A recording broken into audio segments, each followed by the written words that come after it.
أعوذ بالله من الشيطان الرجيم. بسم الله الرحمن الرحيم. قل من يرزقكم من السماء والأرض أم من يملك السمع والأبصار ومن يخرج الحي من الميت ويخرج الميت من الحي ومن يدبر الأمر فسيقولون الله فقل أفلا تتقون.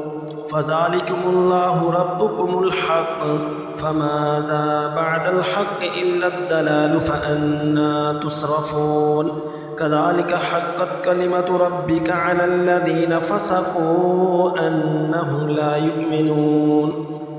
قل هل من شركائكم من يبدأ الخلق ثم يعيده قل الله يبدأ الخلق ثم يعيده فأنى تؤفكون.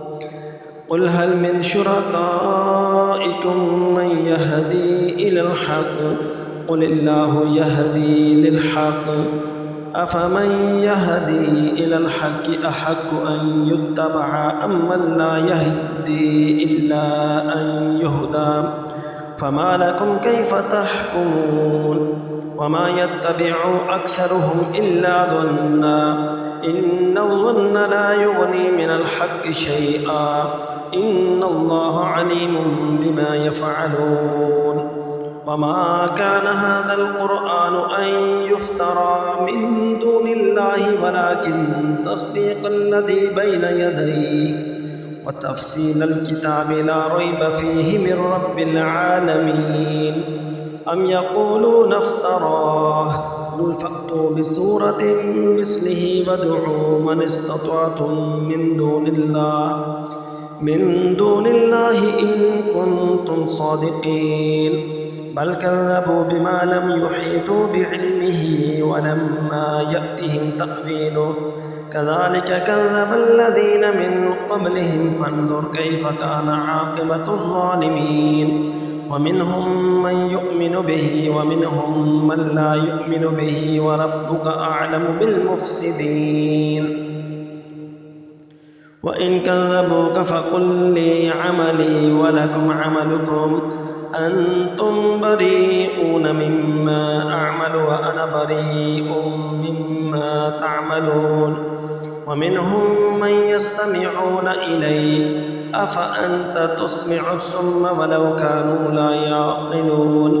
ومنهم من ينظر إليك أفأنت تهدي العمي ولو كانوا لا يبصرون. إن الله لا يظلم الناس شيئا ولكن الناس أنفسهم يظلمون. ويوم يحشرهم كأن لم يلبثوا إلا ساعة من النهار يتعارفون بينهم قد خسر الذين كذبوا بلقاء الله وما كانوا مهتدين. وإما نرينك بعد الذي نعدهم أو نتوفينك فإلينا مرجعهم ثم الله شهيد على ما يفعلون.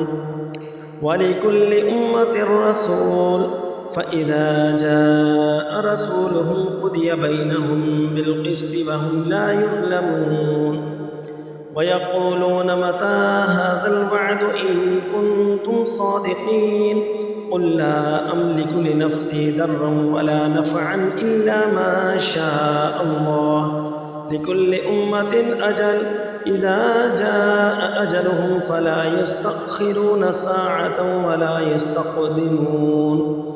قل أرأيتم إن أتاكم عذابه بياتا أو نهارا ماذا يستعجل منه المجرمون أثم إذا ما وقع آمنتم به الآن وقد كنتم به تستعجلون.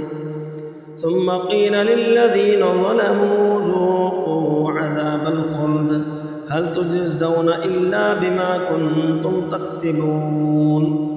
ويستنبئونك أحق هو قل إي وربي إنه لحق وما أنتم بمعجزين. ولو أن لكل نفس ظلمت ما في الأرض لافتدت به وأسروا الندامة لما رأوا العذاب فقضي بينهم بالقسط وهم لا يظلمون ألا إن لله ما في السماوات والأرض ألا إن وعد الله حق ولكن أكثرهم لا يعلمون هو يحيي ويميت وإليه ترجعون يا أيها الناس قد جاءتكم موعظة من ربكم وشفاء لما في الصدور وهدى ورحمة للمؤمنين قل بفضل الله وبرحمته فبذلك فليفرحوا هو خير مما يجمعون قل أرأيتم ما أنزل الله لكم من رزق فجعلتم منه حراما وحلالا قل الله أذن لكم أم على الله تفترون وما ظن الذين يفترون على الله الكذب يوم القيامة إن الله لذو فضل على الناس ولكن أكثرهم لا يشكرون صدق الله العظيم